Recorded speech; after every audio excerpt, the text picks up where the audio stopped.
Mesdames et messieurs, heureux de vous revoir dans le cadre de ce plateau spécial consacré à l'émission sur la promotion bien évidemment de la femme, comme vous savez, en République démocratique du Congo. Nous tendons légèrement vers les élections et ainsi, il faut voir la femme. Qu'est-ce que la femme fait? Est-ce que la femme congolaise est-elle préparée pour les échéances à venir? Pour en parler sur ce plateau, nous avons une dame, quelqu'un qui a osé depuis un temps dans le mouvement associatif.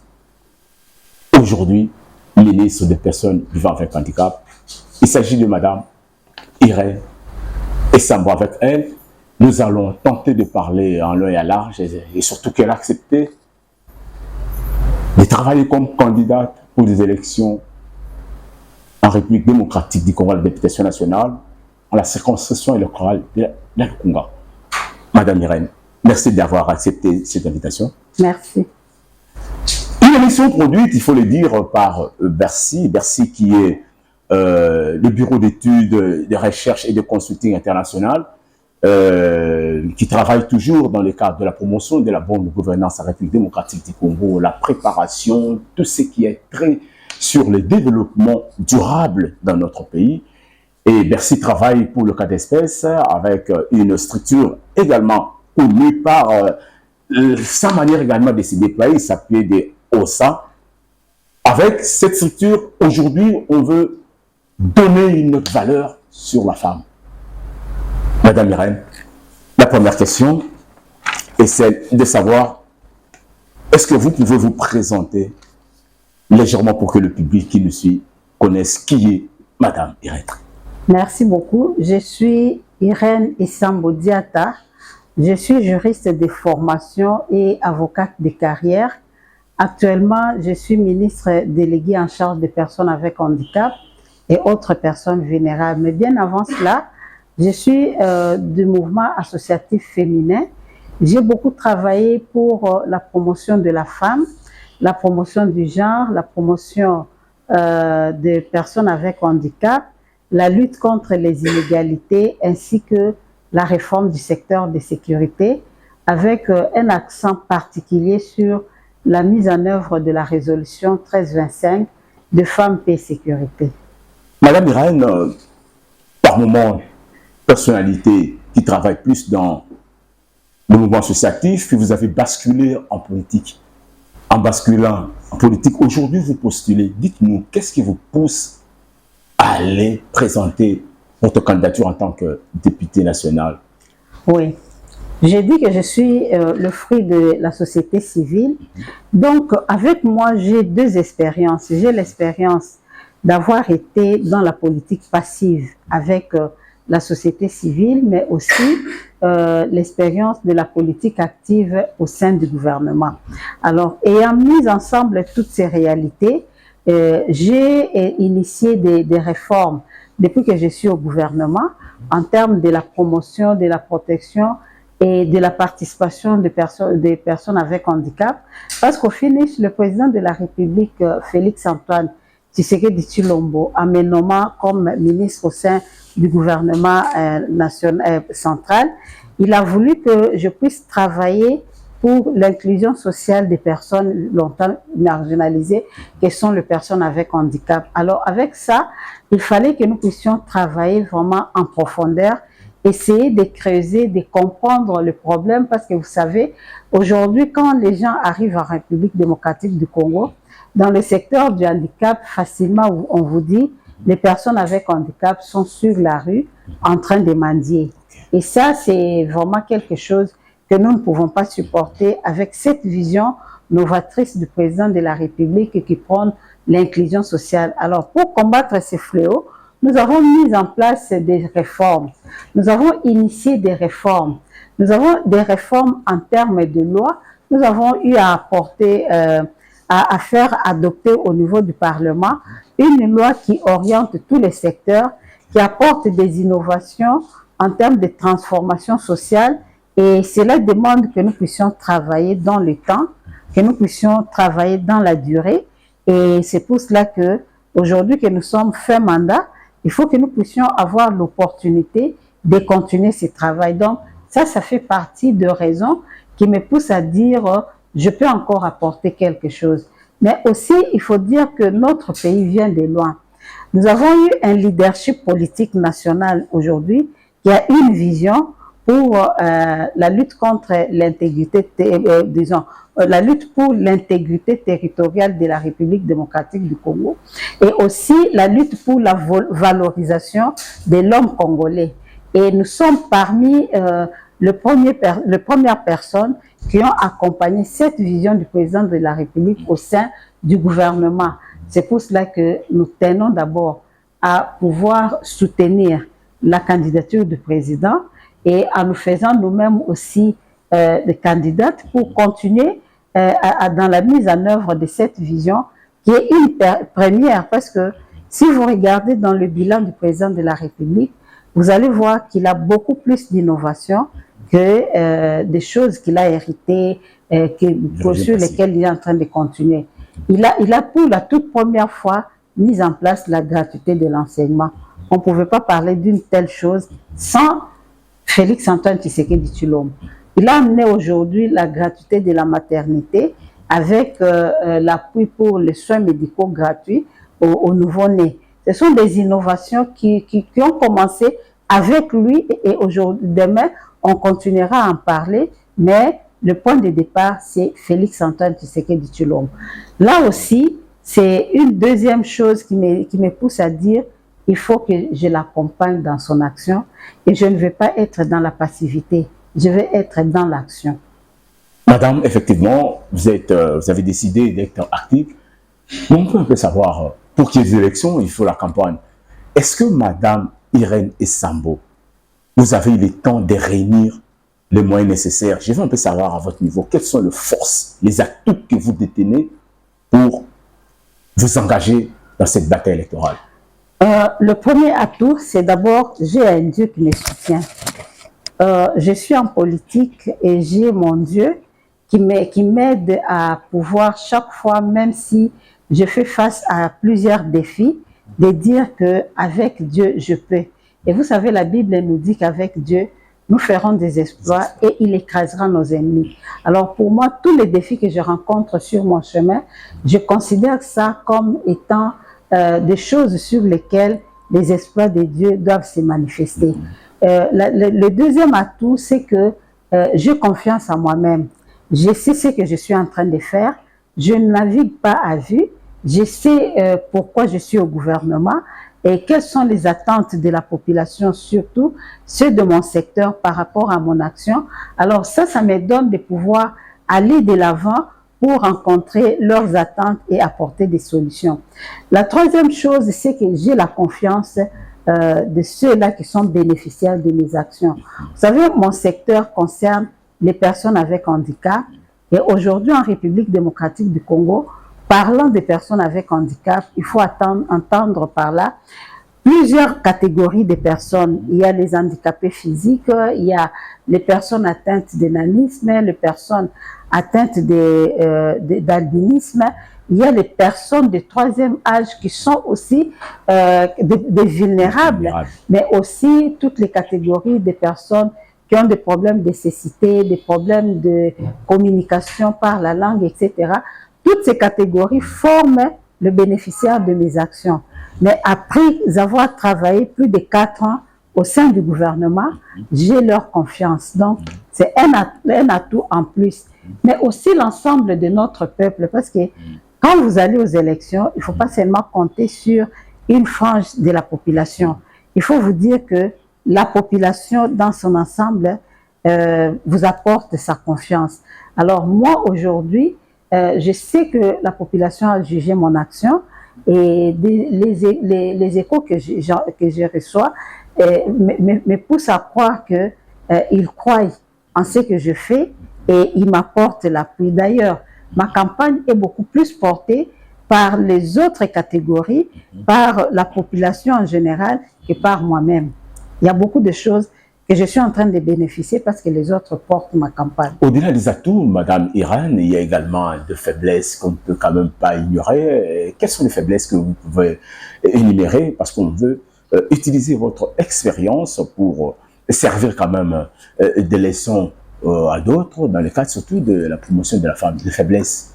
Oui, la faiblesse que je peux, au fait, moi, toutes les faiblesses, je le prends comme des défis. Le défi ici, c'est de ne pas avoir terminé avec cette question de mendicité de personnes avec handicap.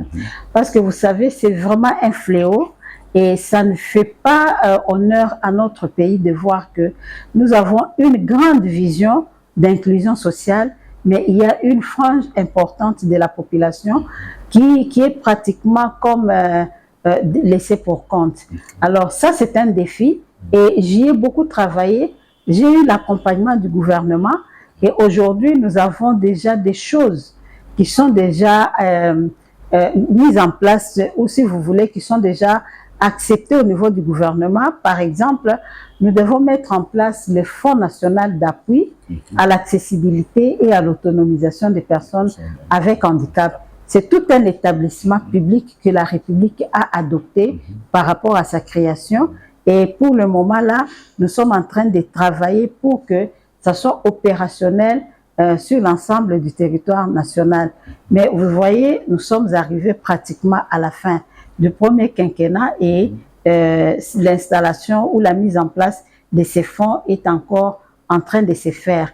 Ce qui était pour nous quelque chose qui devait nous amener à financer tous les projets de ces personnes qui sont sur la rue aujourd'hui pour les sortir. Alors, l'autre faiblesse que je peux énumérer et que j'ai dû rencontrer, c'est de voir que nous avons eu pratiquement près de 2 ans en train de patauger. De patauger parce qu'il y avait 7 guéguerres FCC Cash et suivies par la Covid et qui sont des situations très difficiles et qui ont entamé la gestion ou si vous voulez les actions que nous étions en train de mener. Mais Dieu merci, après ces 2 années, les 3 autres années qui ont suivi, nous avons relevé vraiment la barre et aujourd'hui, nous avons des lois, nous avons des politiques, nous avons des structures et surtout, nous sommes en train de mettre en place une administration pour la prise en compte ou en charge de toutes ces catégories qui sont délaissées.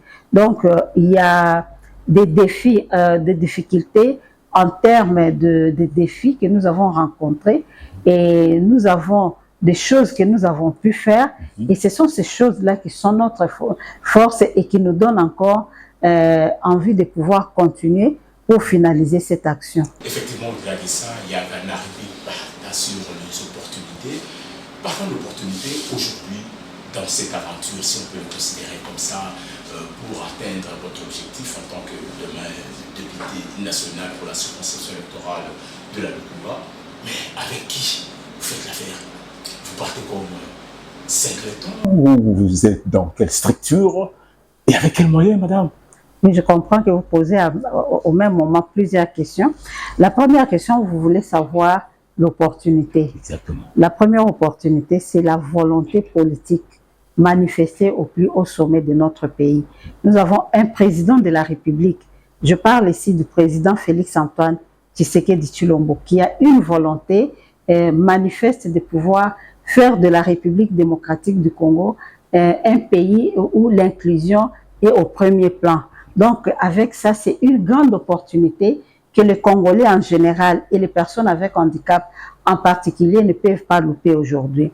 Vous me posez la question de savoir si je suis dans une structure quelconque. Effectivement, je n'ai pas voulu aller aux élections comme indépendante parce que, vous savez, quand vous lisez la loi électorale et même la loi électorale, bien sûr, si quand vous la lisez, vous allez vous rendre compte qu'il y a beaucoup plus de possibilités d'être élu quand vous êtes dans une structure, soit un regroupement politique, soit dans un parti politique, qui est d'aller comme indépendant.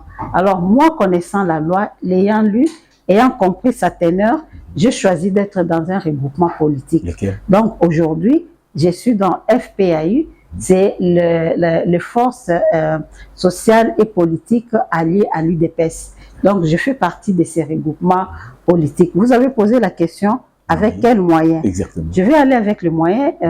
En fait, pendant la campagne, c'est moi-même qui finance ma campagne, Parce que vous savez, le gouvernement ne peut pas financer les candidatures, disons les candidatures de ceux qui se présentent aux élections.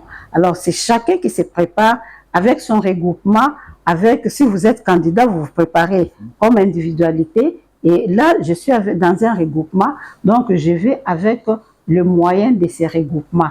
Les moyens en termes techniques, parce que j'ai l'accompagnement, mais aussi les moyens, parce que nous sommes dans un regroupement, on va s'aider. Il y a la mobilisation qui est en train de se faire pour que tous les nôtres qui sont des candidats puissent avoir cet appui, qu'il y ait des gens qui vont les voter. Et c'est comme ça que je suis en train d'aller avec cet appui-là de mon regroupement, mais aussi de la société qui me connaît.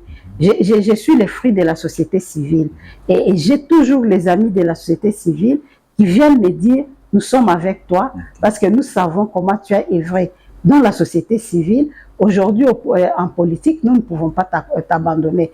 Et quand je parle de la société civile, je suis en train de voir les associations de jeunes, il y a les associations de femmes. Moi-même, étant une femme leader, j'ai eu à travailler avec beaucoup de mouvements féminins et ce sont ces mouvements-là qui sont avec moi, sans compter les personnes avec handicap qui sont avec moi chaque jour. Donc, je peux me dire aujourd'hui que j'ai derrière moi tout un groupe de gens qui m'accompagnent, société civile, politique et autres. En termes, madame, de cette compétition, bien évidemment, il y a quand même deux catégories de femmes qui ont postulé également dans le cadre de votre circonscription électorale. Est-ce que vous avez une idée sur la manière dont ces femmes-là se déploient, ou il n'y a pas de nom qui vous fait peur pour la continuité de votre campagne électorale? Pourquoi avoir peur? Et pourquoi seulement la peur de la femme? Il y a les hommes aussi. J'aurais aimé que vous me posiez la question si les hommes me font aussi peur. Moi, je vous dirais que je me suis pesée moi-même et j'ai compris que je peux faire le poids. C'est comme ça que je me suis lancée dans ces élections. Donc, femme, homme ou pas, en tout cas, moi, je pense que je vais gagner. Bonne chance, madame. Maintenant, connaissez-vous votre circonscription électorale? Parce que le Congo, est-ce que vous avez une idée sur cette circonscription électorale? Si, je connais le Kunga. J'habite le Kunga, ça fait des années. Donc, d'abord, pour commencer, j'ai 7 communes sur lesquelles je travaille. Et dans ces 7 communes-là, il y a des quartiers, il y a des avenues. Et j'ai beaucoup travaillé. Moi-même, j'ai habité. Sur les 7 communes, je peux dire que j'ai été au moins dans 4 communes où j'ai habité. Donc, je comprends, je connais la réalité. Et aujourd'hui, je ne suis pas novice. Donc, je suis vraiment dans mon fief et j'y travaille. La tendance au niveau de la présidentielle, les candidats qui se sont présentés retrouvent des femmes. Cette manière disproportionnée, madame, est-ce que on peut dire que la femme n'est pas encore complètement préparée, ou qu'est-ce qu'il faut être fait si jamais, madame, vous êtes députée nationale, dans le cadre également de l'arsenal juridique pour le rendre encore plus fort, pour faciliter la participation de la femme? Qu'est-ce que madame Irène Essambou peut faire, ou la population, les femmes peuvent s'attendre de vous? Je crois que quand vous regardez, partant de l'histoire de la République démocratique du Congo, vous allez vous rendre compte que depuis 2019, nous avons commencé à voir des choses qui bougent réellement par rapport à la promotion de la femme et à la promotion du genre. Alors, en République démocratique du Congo, à un moment donné, on a eu plus de la théorie. On a eu des avancées. Il y a la Constitution qui a parlé de la parité. Il y a des lois qui ont été votées, notamment la loi sur la parité et la mise en œuvre du droit de la femme. Il y a eu tout ça. Mais la réalité était que la personne de la femme n'était pas vraiment visible. Mais avec l'avènement du nouveau leadership politique national incarné par son Excellence Félix-Antoine Tshisekedi Tshilombo, on a vu que nous sommes partis de la théorie au concret. Donc, avec lui, nous avons vu pour la toute première fois des femmes occuper des postes de haut niveau, là où on ne pouvait même pas imaginer un seul instant que la femme pouvait être là. Et nous avons eu des femmes. Vous voyez? Et il n'y a pas seulement que des femmes au niveau politique, même dans certains autres secteurs. Pour la toute première fois, on a une femme gouverneure de la Banque centrale. C'est elle qui tient aujourd'hui l'argent de la RDC. La monnaie, c'est la femme en République démocratique du Congo aujourd'hui. Nous avons eu au niveau de l'armée, comme de la police. C'est vrai qu'avant lui, il y a eu quelques femmes qui ont été promues au rang à des grades supérieurs. Mais avec lui, il a augmenté les nombres. Et il leur a donné des postes, il les a mises dans des fonctions où elles pouvaient se sentir à l'aise et agir. Il y a des femmes dans la stratégie. Vous comprenez que avec lui, je pense que si nous lui donnons encore la chance de pouvoir continuer, nous allons voir réellement la parité traduite en acte et ça ne serait pas la théorie. Étant au Parlement, qu'est-ce que je veux faire? Au Parlement, c'est d'abord, nous devons voter des lois. Je vais regarder dans ce que nous avons aujourd'hui en rapport avec la femme, qu'est-ce qui manque à faire. Et aujourd'hui, je vois que nous avons mis beaucoup plus d'accent sur la gestion politique par rapport à la femme. Mais la femme est encore pauvre. Il faut travailler pour que cette femme-là devienne autonome sur le plan économique. Vous savez, quand vous êtes en politique, si vous n'avez pas de moyens, la politique, là, vous allez la trouver compliquée. Donc, il faut avoir des moyens. Il faut aider la femme à pouvoir vraiment être sûre d'elle et être compétitive. Être compétitive, c'est-à-dire avoir des compétences, savoir s'assumer devant certaines choses. Il faut que la femme devienne autonome. Donc, ce sont des secteurs comme ça où il y a encore beaucoup plus de lacunes. Et moi, je crois qu'étant au Parlement, je vais regarder ce genre de secteurs et voir qu'est-ce qui manque, comment nous pouvons y remédier et travailler aux côtés de notre leader qui est le président de la République, Félix-Antoine Tshisekedi Tshilombo, parce que moi, je crois qu'il sera élu. Les Congolais vont lui faire confiance. Nous sommes pour la préservation des acquis. Il y a beaucoup d'acquis, il y a beaucoup d'innovations, il y a beaucoup de réformes en vue et je pense que les Congolais ne vont pas se tromper de pouvoir regarder ailleurs. Nous allons tous regarder dans la même direction et cette direction-là s'appelle Félix-Antoine Tshisekedi Tshilombo. Revenons pour parler de la femme, madame. Toute une disposition constitutionnelle qui existe, la loi électorale en vigueur, celle du 29 juin 2022, stipule, dans son article 13, alinéa 2, la liste qui aligne 50% au minimum de femmes dans une circonscription est exemptée du paiement du cautionnement. Votre parti ou regroupement politique a-t-il mis en pratique cette mesure incitative en faveur de la femme? Sinon, pourquoi? Moi, j'ai vu que dans mon regroupement, on a beaucoup travaillé pour inciter les femmes à pouvoir se positionner comme des candidates. Parce que vous savez, c'est pourquoi je disais la loi, sans mesure d'application, sans une volonté réelle de son applicabilité, je crois que ça reste une feuille, un papier simple. Nous avons travaillé dans mon parti pendant qu'il y avait l'élaboration des listes électorales pour pousser les femmes, pour avoir plus de femmes. Mais vous savez, chez nous au Congo, il y a encore beaucoup plus de difficultés pour que la femme prenne le devant. Pas seulement parce qu'on le lui reproche, mais il y a beaucoup de femmes qui ne veulent pas s'assumer. Moi, ça m'a fait mal et c'est pourquoi j'ai dit au début de cette émission que j'ai l'avantage d'avoir deux expériences. La première, quand je militais au sein de la société civile, je voyais comment les femmes étaient vraiment engagées pour dire qu'il faut la mise en application de la parité, il faut la promotion du genre, il faut que les droits de la femme soient reconnus, il faut qu'on travaille là-dessus. Mais aujourd'hui en politique, je me rends compte que beaucoup de femmes sont restées toujours dans la théorie. Mais quand il faut venir s'engager, c'est trop peu. Elles viennent à peine. Donc nous avons travaillé, nous avons poussé. Il y a des endroits où nous avons pu avoir la liste paritaire. Il y a d'autres endroits, les femmes n'étaient pas là. Et c'est pourquoi je dis que nous devons travailler, continuer à travailler, à pousser la femme, surtout à manifester ses ambitions. Rien ne sert de dire, il faut promouvoir la femme, et quand vient le moment de manifester votre ambition, vous vous retirez. Quand vous vous retirez, en politique, c'est le pouvoir. Et le pouvoir, ça s'arrache. On ne viendra pas vous tirer de la maison pour vous donner le pouvoir. Vous devez savoir vous assumer. Ce que vous dites, ce que vous prenez dans la société, il faut venir le vivre. Il faut venir. Et moi, j'ai vu des femmes, par moment, qui disaient, d'abord, même quand moi j'ai accédé au gouvernement, à un moment donné, il y avait des femmes qui venaient parfois vous décourager. Femmes comme hommes, vous dire, mais vous avez abandonné votre combat de depuis.